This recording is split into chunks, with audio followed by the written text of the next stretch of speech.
Hope you enjoy, everyone. Thanks for watching. This is Sellavin. I was giving my latest view on Yu-Gi-Oh! Arc 5 episode 113. 113, Thirst for Carnage. Alright, in this episode, it starts off, as we left last time. As Yuya showed up, Hugo disappeared because of the bracelet. I know it's an inconvenience, but you gotta get, someday soon, all four Yuyas are gonna get the same room again, like what happened in episode 91 and 92. And they will become one. Like how they got possessed last time by that force, no, you know, you know.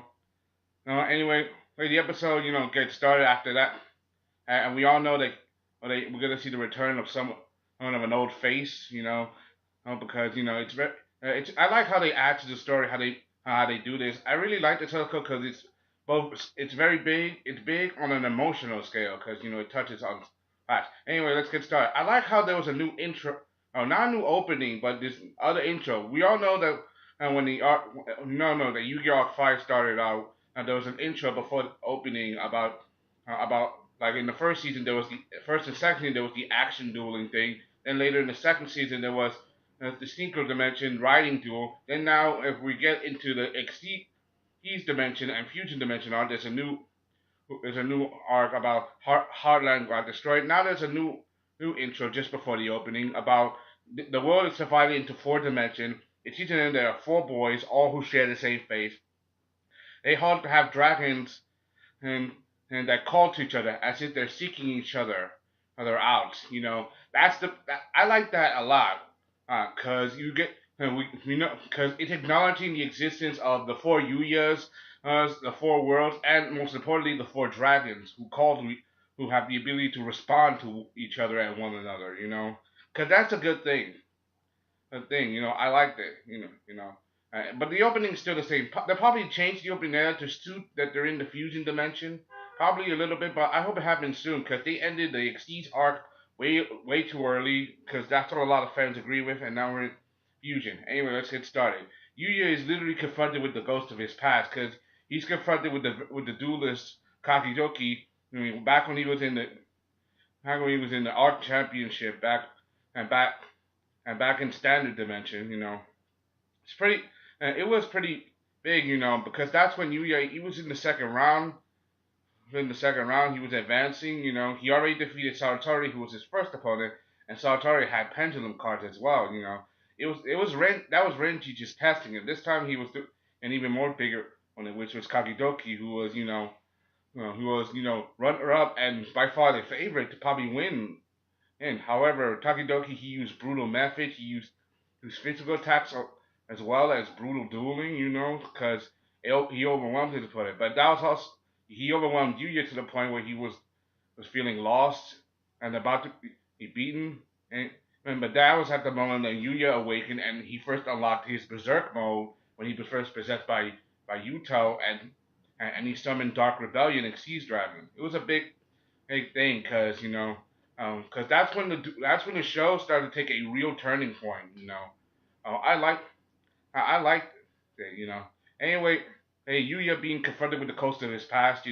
Dennis. It was Dennis who sought out Kakidoki. To use him as a tool because this just shows how evil Dennis is.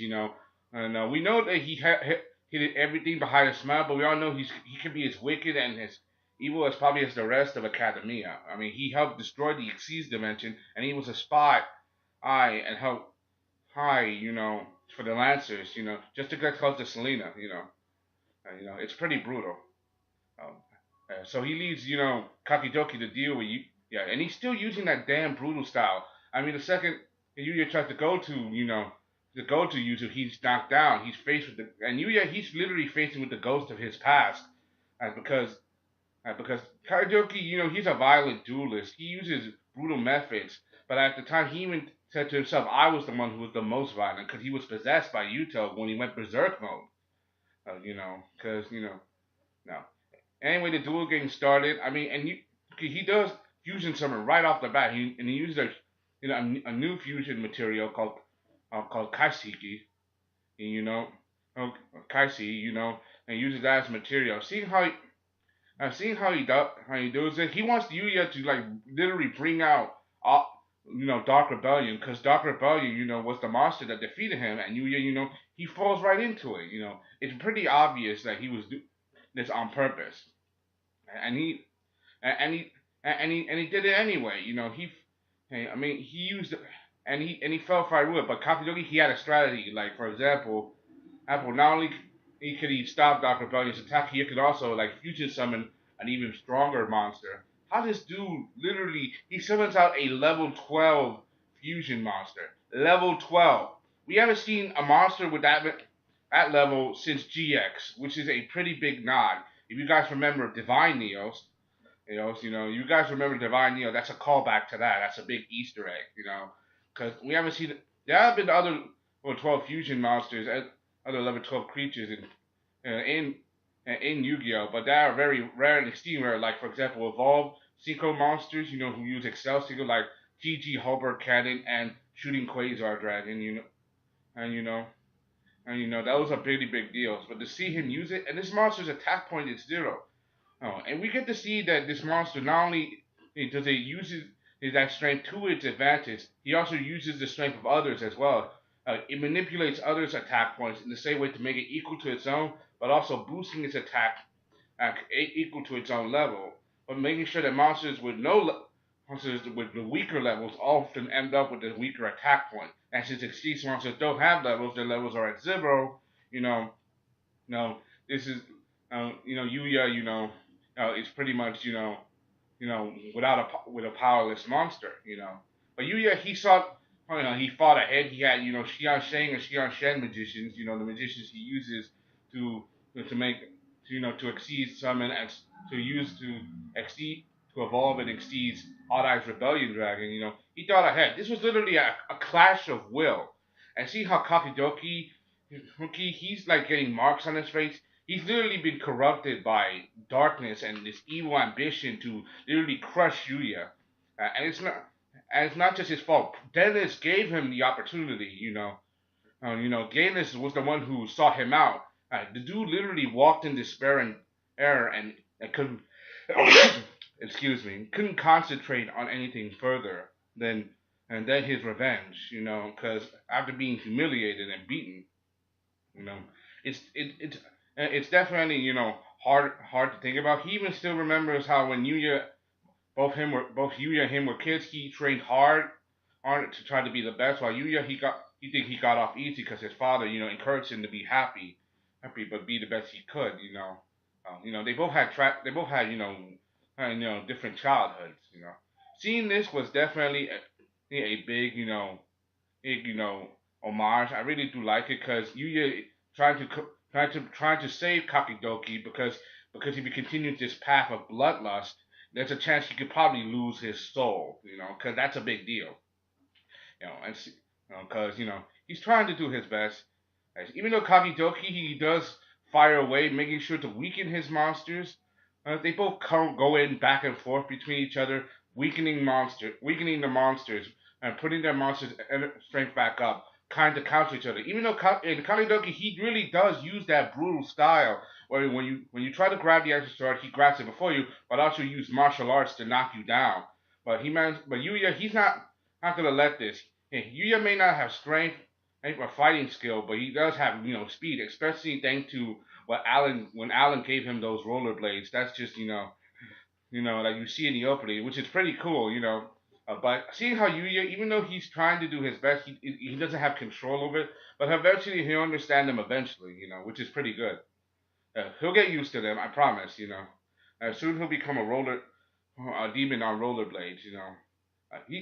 He knows that Kachidoki, keeps doing this, especially lowering his own life points just so he can make sure to destroy Yuya. He's willing to destroy himself just to get to Yuya, which is a pretty.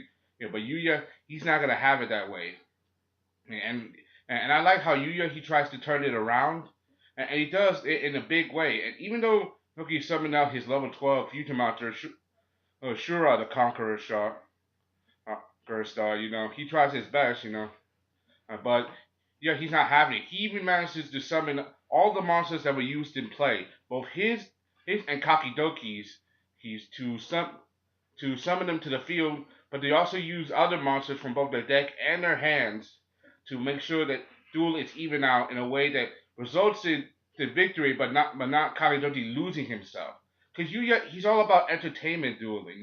He's trying to bring smiles to people because that's what his father believes in. That's what he believes in, and everybody is astonished by this duel because everybody's watching, and the academia, the people, the civilians who don't know about it, and Yuzu Sawatori and Gogonzaka, they're all watching this.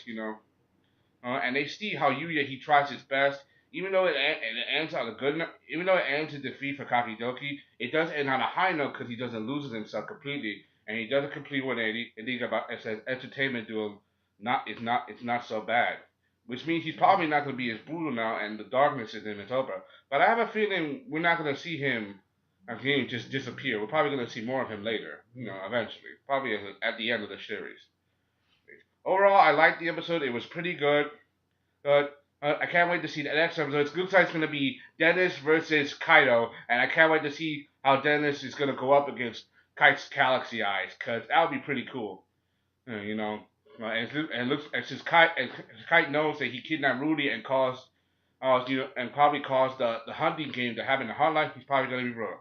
Hope you enjoyed. Thanks for watching. I'm done. This has been Sellavin Ass, gave a laser review on Yu-Gi-Oh! 5. All the guys give a shout out to Christian, my cousin, and happy birthday, bro.